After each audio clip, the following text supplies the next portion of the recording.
Math learning ক্লাসের পক্ষ থেকে সবাইকে স্বাগতম। তো আজকের ভিডিওতে আমি আলোচনা করব দ্বিপদী উপপাদ্য এই চ্যাপ্টারের প্রয়োজনীয় যে ম্যাথগুলা, বিশেষ করে রচনামূলক বা অতি সংক্ষিপ্ত কিছু ম্যাথও আমরা আলোচনা করব।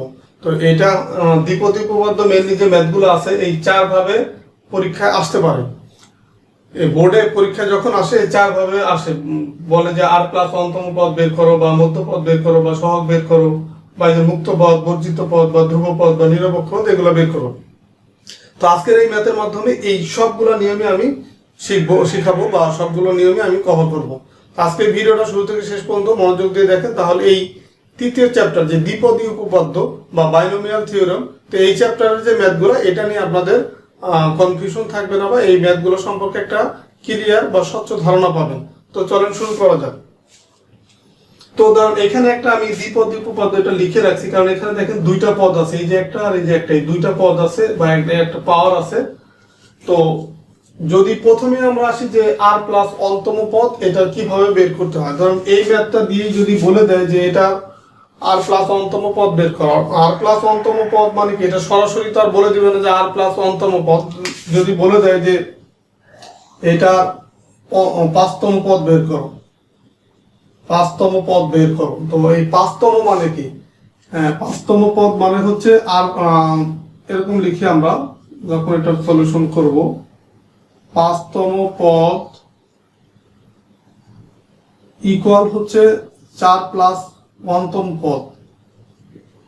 এটা তো লেখা যায় যে পাঁচতম পদ ইকুয়াল হচ্ছে 4 প্লাস একতম পদ। তো এই 4 প্লাস 1, তো 4কে যদি আমরা আর এর সাথে তুলনা করি বা আর ধরি, তাহলে এটা আর প্লাস অন্তম পদ হয়। তো এভাবে করে এখানে 5, 6, 7, 8 যতই থাক, তো আমরা তার থেকে 1 কম লিখে আবার 1 প্লাস করে দেব। যদি ধরেন এখানে বলে যে 8তম পদ বের করো, তখন আমরা লিখবো কি 7 প্লাস 1তম পদ। তো এইভাবে করে আমরা আর প্লাস অন্তম এই আর প্লাস 1 আকারে লিখে দেন হচ্ছে আমরা এই সূত্রটা অ্যাপ্লাই করব। তো আর প্লাস অন্তম পদ বের করার যে সূত্র, এই যে এইটা হচ্ছে সেই সূত্র। তো আমরা এই 4 হচ্ছে কি আর এর ভ্যালু। তো এখন আমরা লিখতে পারি,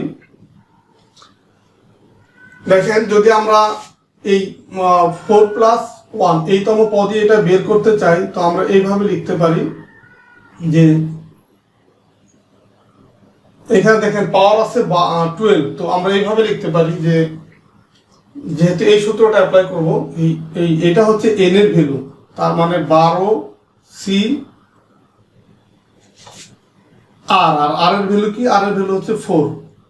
দেন হচ্ছে দেখেন a পাওয়ার n মাইনাস আর, এর ভ্যালু কি, এ হচ্ছে 2x, এটা পাওয়ার কত n মাইনাস আর, n এর ভ্যালু কত 12 আর আর এর ভ্যালু হচ্ছে 4। দেন হচ্ছে এইখানে দেখেন আর প্লাস অন্তম পদ বের করার ক্ষেত্রে এটা হচ্ছে বির ভ্যালু। তো বির ভ্যালু হচ্ছে পুরাটা মাইনাস সহ আর কি। তো মাইনাস 1/4x², এটা পাওয়া হচ্ছে আর এর ভ্যালু কত 4। এটাই হচ্ছে 4 প্লাস 1তম পদ। তো এখন আমরা এটাকে ক্যালকুলেশন করব যে 12কে আমরা এটা পরে ভাঙি, আমরা আগে ডান পাশের অংশটা করে নিই। 12c4, দেন দেখেন এখানে লেখা যায় কি 2x, এই 12 থেকে যদি 4 চলে যায় থাকে কত 8, আর এখানে -1 আমরা কমন নেব, পাওয়ার 4। আর এই যে 4 আছে, এই 4 ইকুয়াল লেখা যায় কি, 4 ইকুয়াল লেখা যায় 2 স্কয়ার লেখা যায়। এই 4 ইকুয়াল লেখা যায় 2 স্কয়ার, মানে 2 এর উপরে পাওয়ার 2। তো আমরা সেইভাবে লিখবো যে 2 স্কয়ার x স্কয়ার, এটার উপর পাওয়ার 4। একটু ভেঙে ভেঙে করতেছি, আপনারা যখন শিখে যাবেন বা এই নিয়মগুলো পারবেন তখন ভাঙা ছাড়াই লিখতে পারবেন। এখন দেখেন এটাকে আমরা এই পাওয়ারটা আলাদা করে দিই, 2 এর উপরে পাওয়ার 8, x এর উপরে পাওয়ার 8। আর এই -1 এর পাওয়ার যদি জোড় সংখ্যা থাকে, যে 2, 4, 6 জোড় সংখ্যা থাকে, তখন কিন্তু মাইনাসটা কি হয়ে যায়, প্লাস হয়ে যায়। আর যদি বিজোড় হতো 3, 5, 7, তখন মাইনাস থেকে যেত। যেহেতু জোড় আছে পাওয়ার, তার মানে এটা প্লাস হয়ে যাবে, +1 হয়ে যাবে। তো +1 দিয়ে এটাকে গুণ করলে সে এই ভ্যালুটাই থাকবে, তো এটা উঠে যাচ্ছে।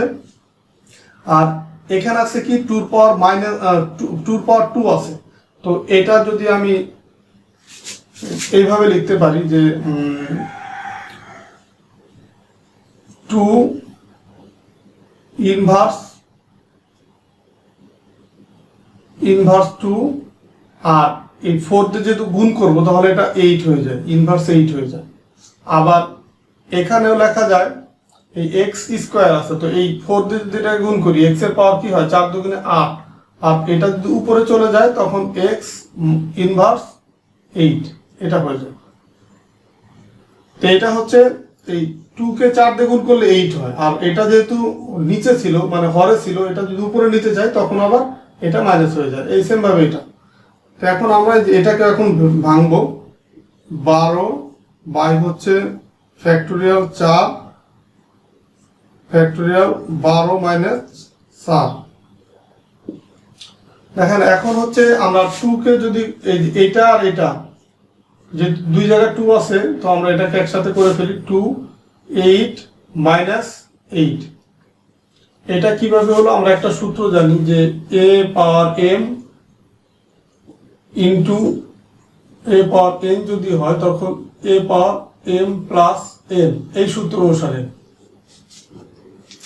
এটা লিখতে পারি। দেন হচ্ছে আবার x কে আমরা x পাওয়ার 8 মাইনাস হচ্ছে 8, সেম ভাবে এই একই সূত্র।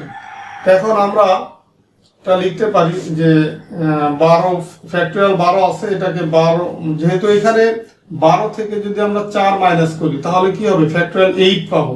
এই কারণে 12 ইন্টু 11 ইন্টু 10 ইন্টু 9 ইন্টু, এখন আসবে কি, যদি আমরা সিরিয়ালে যেতেই থাকি 8 সাথে এইভাবে আসবে, আর যদি আমরা এই 8 এর এখানে গিয়ে থেমে যাই তখন এখানে হবে ফ্যাক্টোরিয়াল 8, আর নিচে থাকবে কি, ধরেন এই 4 কে আমরা ভাঙবো, যেহেতু এটা 12 থেকে 4 মাইনাস করলে 8 হবে ফ্যাক্টোরিয়াল 8, তো এটা আমি রেখে দিব যে এটা ধরেন ফ্যাক্টোরিয়াল 8, এটা রেখে দিব কাটাকাটি করার জন্য। আর এই 4 কে ভাঙবো, 1 2 3 4 ভেঙে দিলাম, তো এটা কাটাকাটি যাবে।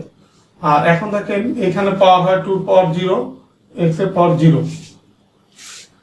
তো এখন এর ভিতরেও তো কাটাকাটি যায়, যেমন হচ্ছে এই 3 12 ভিতরে যায় কয়বার, 4 বার, এই 4 আর এই 4 কাটা, আর এই 2 10 ভিতরে যায় 5 বার, তো এখানে থাকতেছে কি 11 ইন্টু 5 ইন্টু 9।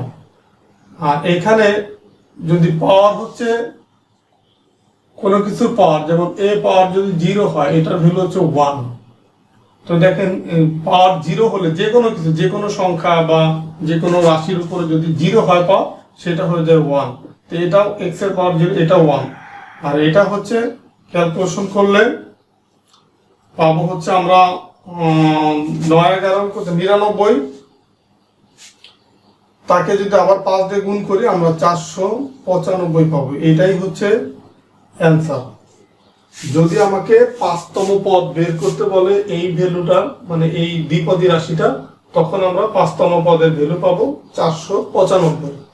তো 5তম পদ মানে কি, এটাকে আমরা এই যে r+1 মানে 4+1তম পদ এইভাবে ভাঙবো। দেন হচ্ছে আমরা এই r+1তম পদের যে সূত্র NCR into a power n minus r into b power n, এই সূত্রটার মাধ্যমে আমরা এটাকে ভেঙে যে ভ্যালুটা পাবো সেটাই হচ্ছে এটার অ্যান্সার। আমাদের দেখেন এটা প্রথম অংশটা কমপ্লিট। এখন যদি আমাকে বলে 2 নম্বর যেটা মধ্যপদ, এটা আমি মুছে দিচ্ছি, যদি বলে যে মধ্যপদ বের করো, এই সেম ধরেন এই দ্বিপদী রাশিটা দিয়ে যদি বলে যে এটা মধ্যপদ বের করো, মধ্যপদ বের করো, আমরা এই একটা দ্বিপদী রাশি দিয়ে আমরা এই চার ভাবে যে আসতে পারে বা এই 4টা ভ্যালু কিভাবে বের করতে হয় সেটা শিখবো। তো মধ্যপদ বের করার সময় খেয়াল করতে হবে এই দ্বিপদী রাশির যে পাওয়ারটা কি আছে, পাওয়ারটা কি জোড় আছে না বিজোড় আছে। এখানে খেয়াল করুন পাওয়ারটা আছে 12, মানে এটা হচ্ছে একটা জোড় সংখ্যা। তো যদি জোড় সংখ্যা হয় তখন হচ্ছে লিখতে হবে, যেহেতু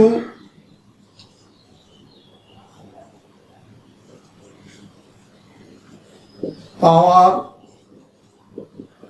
জোড় সংখ্যা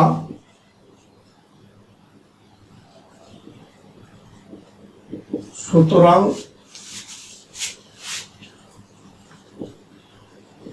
মধ্যপথ হবে একটি। মানে যদি পাওয়ার যদি জোড় সংখ্যা হয় তখন মধ্যপথ হবে একটি, আর সেই মধ্যপথটা কি? মধ্যপথ ইকুয়াল হবে এই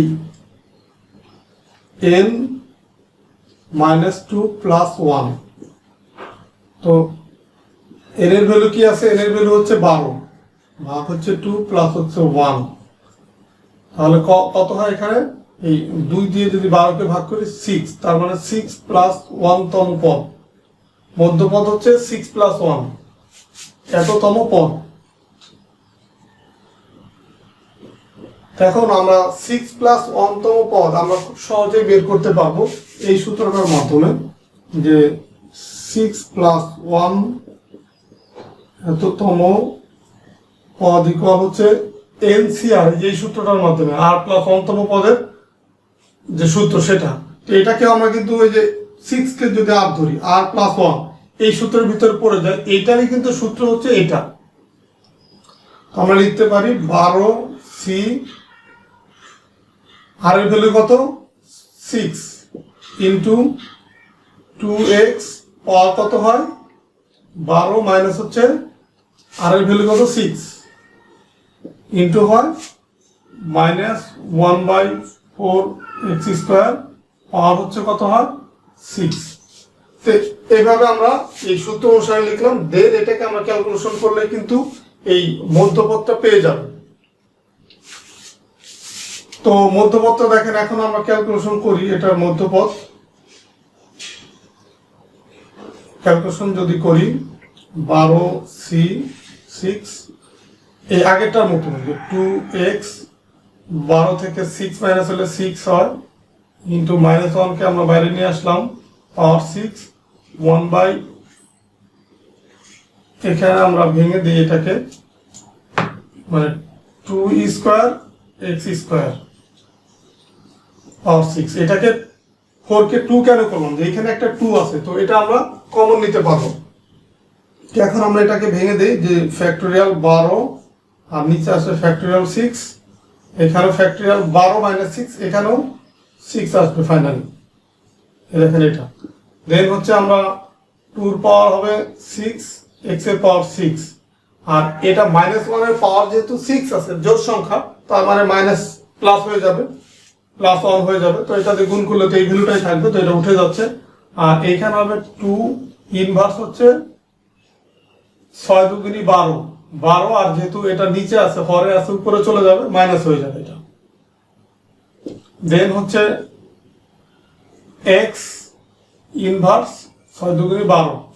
এই জিনিসটা দেখেন এরকম হয়, আপনাকে আরেকটু সহজ করে দিচ্ছি। 1/, যদি x² থাকতো, তার উপরে বর 6 থাকতো, এটাই তাহলে লেখা যায় 1/x 6 × 2 = 12, আর যেহেতু নিচে আছে, তো এটা যদি উপরে নিতে চাই তখন -12 হয়, সেটা আমি একবার এখানে লিখে দিচ্ছি, এটাই। এখন দেখেন এখানে এই 2 আর 2 দুটো মিলে গেছে, আর এটা মিলে গেছে, আমরা ওখান থেকে কমন নিতে পারবো। তো এখন আমরা এখানে যেহেতু এই 12 থেকে 6 মাইনাস করলে এখানেও ফ্যাক্টোরিয়াল 6 আসবে, তো আমরা একটা কাটাকাটি সুবিধার্থে এই 12 × 11 × 10 × 9 × 8 × 7 এখন আমরা ফ্যাক্টোরিয়াল 6 রাখবো। এর নিচে থাকবে কি? এই একটা 6 কে আমরা ভাঙবো 1 2 3 4 5 6, আর একটা ফ্যাক্টোরিয়ালকে রেখে দেব এই কাটাকাটির জন্য। দেখেন এখন যদি আমরা 2 কমন নেই, 6 - 12 মানে হচ্ছে x, যদি কমন নেই 6 - 12। এখন আমরা যদি কাটাকাটি করি, এখানে দেখেন এই 6, এটার ভিতরে 2 বার, এই 2 আর এটা কাটা, 5 10-এর ভিতরে যায় 2 বার, আবার 2 এটার ভিতরে যায় 2 বার, এটা 8-এর ভিতরে যায় 4 বার, 3 এটার ভিতরে যায় 3 বার, তো ফাইনালি আমরা উপরে পাবো হচ্ছে 11 ইন্টু 3 ইন্টু 7, আর নিচে থাকবে কত দেখেন, সবগুলি কাটা চলে গেছে, নিচে ধরেন কিছুই নাই, সব কাটা হয়ে গেছে। তো আমরা নিচে এই দাগটা আমাদের তাহলে আমার দরকার নেই, এখানে আমরা আচ্ছা এটা নতুন করে দেখতেছি যে 11 ইন্টু 3 ইন্টু 4 ইন্টু 7, দেখেন এটাই তো থাকবে যে 11 এই 3 এটা 4 এই 7, আর এখানে হবে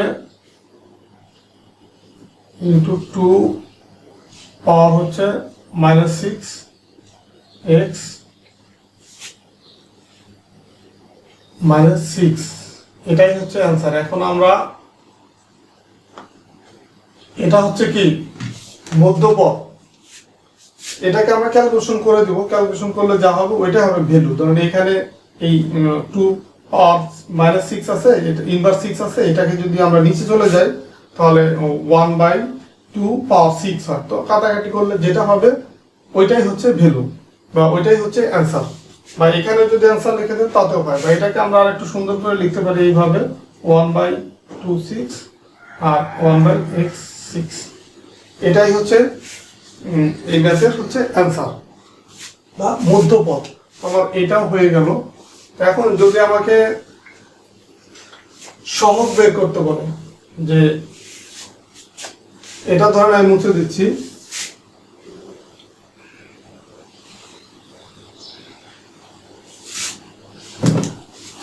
যদি আমাকে বলে যে x8 এর সহগ বের করো, এই টাইপের কিন্তু অনেক ম্যাথ আছে যে x8 বা x10 মানে x পাওয়ার 5 এটার সহগ বের করো। সহগ যদি বের করতে বলে তখন আমাকে এই r প্লাস অন্তম পদের যে সূত্র সেটা ব্যবহার করে আমরা এই সূত্রটা ব্যবহার করে r প্লাস অন্তম পদ বের করব।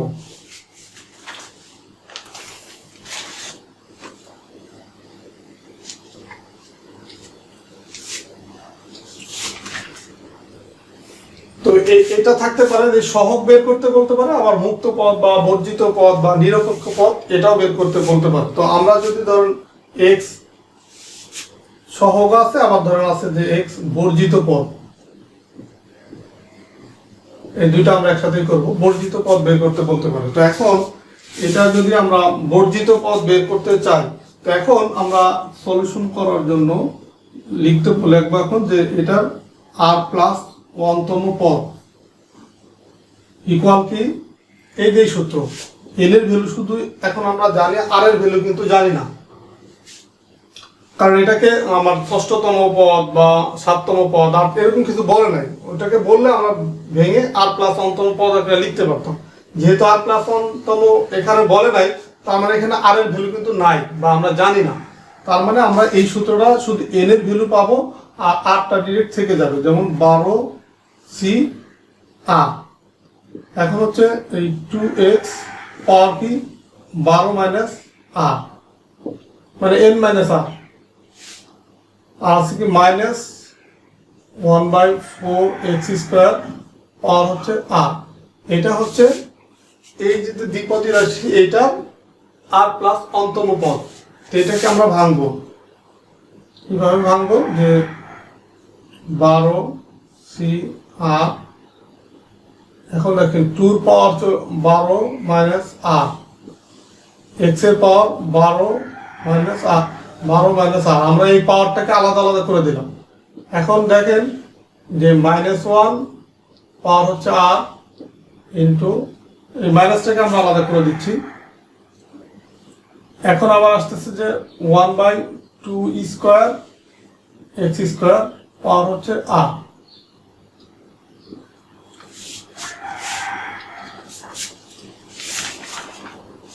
তো দেন আমরা দেখেন এটা লিখতে পারি এই 12 মাইনাস r ইন্টু হচ্ছে x 12 মাইনাস r -1 পাওয়ার হচ্ছে r। এখন দেখবেন যে এইটাকে আগেরটার মতো যদি আমরা উপরে নিতে চাই এই হরকে, তো ইনভার্স টু আর হয়ে যায়। এই টু আর এই আর এটা গুণ করলে টু আর, যেহেতু নিচে ছিল এটা উপরে যদি নিচে যাই মাইনাস টু আর হয়। সেম ভাবে এক্স ও মাইনাস টু আর হয়। এখন আমরা এই 12 CR, এখন আমরা টু যদি কমন নিই এইটা আর এইটা, তার মানে কি 12 মাইনাস আর এই মাইনাস টু আর, এটা হয়। দেন হচ্ছে এক্স 12 মাইনাস আর মাইনাস টু আর ইন্টু হচ্ছে মাইনাস ওয়ান আর হচ্ছে আর।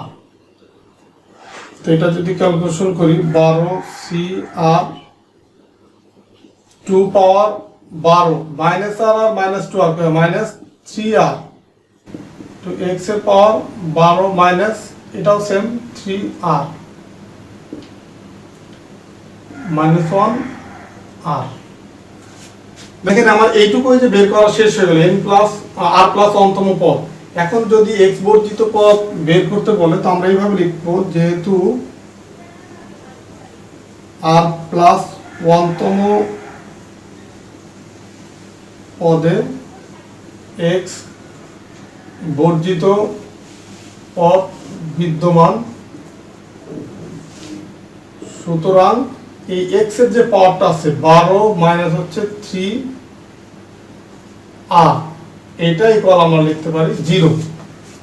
যদি আমাকে বর্জিত পদ, মুক্ত পদ বা ধ্রুব পদ বা নিরপেক্ষ পদ বের করতে বলে তখন এই আর প্লাস অন্তম পদ বের করার পরে যে এক্স এর যে পাওয়ারটা আমরা পাবো, মানে আর প্লাস অন্তম পদ বের করার পরে এক্স এর যে পাওয়ারটা পাবো সেটা ইকুয়াল লেখা যায় 0 যদি আমাকে বর্জিত পদ বের করতে বলে। এখন আমরা এটাকে ক্যালকুলেশন করি, 3R ইকুয়াল হচ্ছে 12, তার মানে আর মান ইকুয়াল হচ্ছে কত হয় 12 বাই হচ্ছে 3 সমান হচ্ছে 4। আর এর ভ্যালু কত হয় 4। তো এটাকে আমরা যদি 1 নং সমীকরণ দেই তখন এই আর এর ভ্যালু এখন 1 নং সমীকরণে বসিয়ে পাই। এই যে আর সমান 4 1 নং সমীকরণে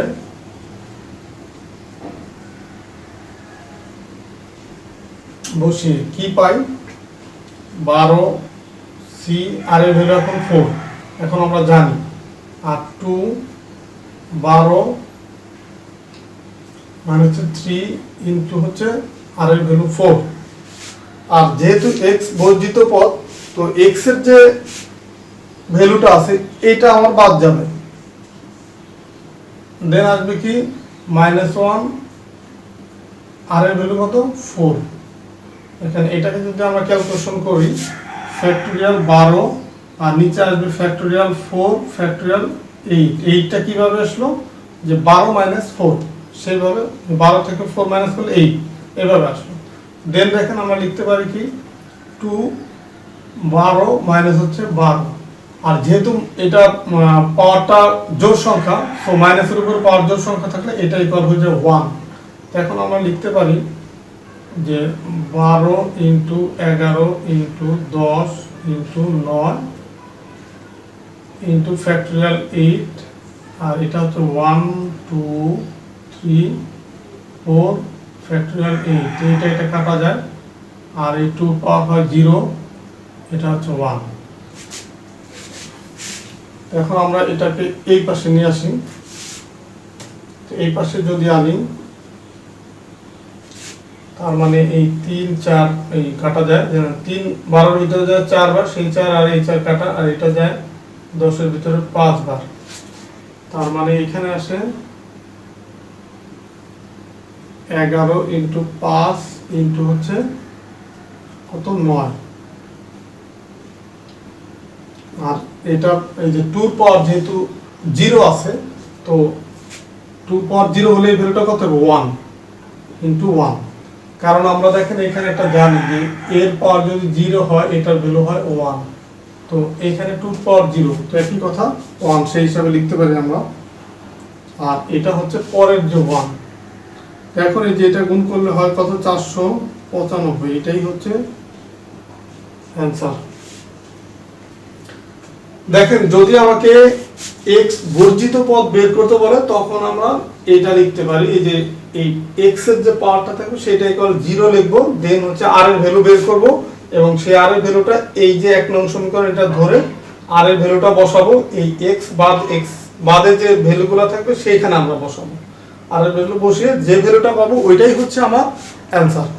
আর যদি আমার x8 এর সহগ বা x এর সহগ বের করতে বলে, তখন যদি ধরো শুধুমাত্র x বলে, x এর সহগ বের করতে বলে, তখন এই যে আমরা এখানে যে 12 - 3 আর যে পেলাম, যদি x এর সহগ বের করতে বলে, x এর সহগ মানে কি, যদি একটা ভ্যালু আমরা x লিখি তো এর উপরে কিছুই লিখলাম না, তার মানে কি এখানে পাওয়ার আছে কত 1, তার মানে এটাই কল লিখবো হচ্ছে 1 যদি x এর সহগ বলে। আর যদি বলে যে x7 বা x8 এর সহগ বের করো, তখন এই x এর পাওয়ার যেটা থাকবে সেটাই কল অত লিখবো, যে এখানে আমরা লিখবো এই 12 - 3 আর ইকুয়াল 8 7, এখানে x এর পাওয়ার যত থাকবে।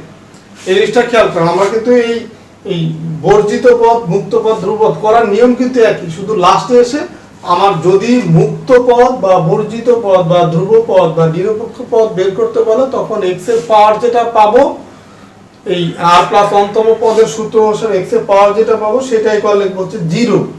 আর যদি সহগ বের করতে বলে, তখন x এর উপরে যে পাওয়ারটা থাকবে এইটাই কল লিখবো আমার এই যে যার সহগ বের করতে বলছে, x এর 8 7 10 যাই থাক, যে সহগটা যার সহগ বের করতে বলবে এটার পাওয়ার যা থাকবে এই x এর পাওয়ার ইকুয়াল হবে এই x এর পাওয়ার, দুইটা সমান হবে। তো এইভাবে করে আমরা এই সহগ বের করতে পারি, মুক্ত পদ একই নিয়ম। আর মধ্যপদ বের করা তো আমরা আগে শিখলাম। তার মানে কি আজকের এই ম্যাথের মাধ্যমে আমরা এই 4টা ভাবে যে ম্যাথ পরীক্ষা আসতে পারে এই 4টা নিয়মই শিখে নিলাম, যে আর প্লাস অন্তম পদ কিভাবে বের করতে হয়, মধ্যপদ কিভাবে বের করতে হয়, আর সহগ কিভাবে বের করতে হয়, বা মুক্ত পদ বা ধ্রুব পদ কিভাবে বের করতে হয়। তো আমরা এই মধ্যপদ যখন বের করছি তখন আমরা একটা নিয়ম দেখছি যে পাওয়ার যদি জোড় সংখ্যা হয় সেই ক্ষেত্রে মধ্যপদ কিভাবে বের করতে হয়। তো আমার এখানে পাওয়ার তো শুধু জোড় না, বিজোড় তো থাকতে পারে। যদি আমার এখানে পাওয়ারটা 12 নাই, এখানে পাওয়ারটা ধরেন আছে 13, তার মানে কি এটা একটা বিজোড় সংখ্যা। তো যদি পাওয়ার বিজোড় সংখ্যা হয় সেই ক্ষেত্রে হচ্ছে মধ্যপদ ইকুয়াল কত হবে, মধ্যপদ ইকুয়াল হবে n+1 বাই হচ্ছে 2, এইটা একটা মধ্যপদ হবে। আর আরেকটা এই অনুসারে কি মধ্যপদ কত হয়, মধ্যপদ হয় হচ্ছে n এর ভ্যালু হচ্ছে 13 প্লাস হচ্ছে 1 বাই হচ্ছে 2, তো 13 আর 1 হয় কত 14 ভাগ হচ্ছে 2, মধ্যপদ 7। আরেকটা মধ্যপদ কত হবে, আরেকটা মধ্যপদ হবে n+3 বাই হচ্ছে 2। তো n+3 কেন হবে, যে n+1 এটা ছিল একটা মধ্যপদ, তো এই 1 এর পরের বিজোড় সংখ্যা 3, এই কারণে হবে n+3 বাই হচ্ছে 2। তো এটা কার লিখতে পারি কি 13 প্লাস হচ্ছে 3 ভাগ হচ্ছে 2, 16 ভাগ হচ্ছে 2 8। তার মানে যদি পাওয়ারটা বিজোড় সংখ্যা হয় সেক্ষেত্রে মধ্যপদ হবে 7তম পদ আর 8তম পদ। ওইখানে আমাকে দুইটা ভ্যালু বের করতে হবে যদি পাওয়ারটা বিজোড় সংখ্যা হয়। সেই ক্ষেত্রে যদি মধ্যপদ বের করতে বলে তখন আমার এটাই কল লিখবো কি 6 প্লাস 1তম পদ, আর এখানে হবে 7 প্লাস 1তম পদ। তার মানে এনসি এই যে আর প্লাস 1তম পদের যে সূত্র NCR into a power n minus r into b power n, এটা হচ্ছে দুইটা। এখানে আর এর ভ্যালু একবার 6 বসবে, একবার 7 বসিয়ে এই সূত্রের মাধ্যমে আমরা এই মধ্যপদ বের করতে পারি যদি পাওয়ারটা বিজোড় সংখ্যা হয়। তো আশা করি আজকের ভিডিওটা যারা শুরু থেকে শেষ পর্যন্ত দেখছেন তারা এই দ্বিপদ উপপাদ্য চ্যাপ্টারের যতগুলি প্রবলেম ছিল বা যতগুলি ম্যাথ ছিল সেই ম্যাথ করার যে নিয়মগুলি আমি আজকে দেখানোর চেষ্টা করলাম। তো যারা শুরু থেকে শেষ পর্যন্ত মনোযোগ দিয়ে ভিডিওটা দেখছেন তারা এই আজকের এই দ্বিপদ উপপাদ্য এই চ্যাপ্টারের এই ভ্যালুগুলো যেভাবেই আপনাকে বের করতে বলুক বা এই ম্যাথগুলো যেভাবেই আপনাকে কোশ্চেন আকারে আসুক আপনারা সহজেই করতে পারবেন। আর আজকে আমি যে দ্বিপদী রাশিটাকে আমরা রাশিটার মাধ্যমে ম্যাথটা করলাম, তো এই দ্বিপদী রাশিটা এটা পরীক্ষায় অনেকবার আসে, যে এটা দিয়ে বলে যে এটা x বর্জিত পদ বের করো বা এটা ধ্রুব পদ বের করো বা নিরপেক্ষ পদ বের করো। তো বাকিগুলাও বলতে পারে, মেইনলি হচ্ছে এই বড় কোশ্চেন হিসেবে এটাই আসে। তো বাকিগুলা যদি বলে দেন সেটাও তো আমরা শিখে নিলাম। তো আর অতি সংক্ষিপ্ত সংক্ষিপ্তর ভিতরে যে মধ্যপদ, সহগ বা আর প্লাস অন্তম পদ, এগুলা অতি সংক্ষিপ্তর ভিতরে আরো ইজি দ্বিপদী রাশি দেয়। এটা তো একটু কমপ্লিকেটেড, তার একটু ইজি রাশিতে সেটাও বলে। তো আমি এই কঠিনটা দিয়ে দেখালাম, বাকিগুলো আশা করি সহজেই সবাই পারবে। তো ঠিক আছে, সবাইকে ধন্যবাদ ভিডিওটা শুরু থেকে শেষ পর্যন্ত দেখার জন্য। আর পরবর্তী ভিডিওতে আমরা এই চ্যাপ্টারে আরো কিছু ম্যাথ দেখবো যেগুলো বোর্ডে বারবার আসে। আর এই ভিডিওটা যদি ভালো লাগে তো বরাবরের মতো ভিডিওতে লাইক দিবেন বা কমেন্টস করে আপনাদের মতামতটা জানাবেন। আর এই ম্যাথের মাধ্যমে যদি আপনারা উপকৃত হন তো আমার চ্যানেলটা সাবস্ক্রাইব করে রাখতে পারেন। প্লাস হচ্ছে আপনাদের যে বন্ধুরা আছে সেকেন্ড সেমিস্টার আরও যারা স্টুডেন্ট আছে বা সহপাঠী আছে তাদের সাথে এই ভিডিওটা শেয়ার করতে পারেন। তো ঠিক আছে, সবাই ভালো থাকবেন, দেখা হবে পরবর্তী ভিডিওতে।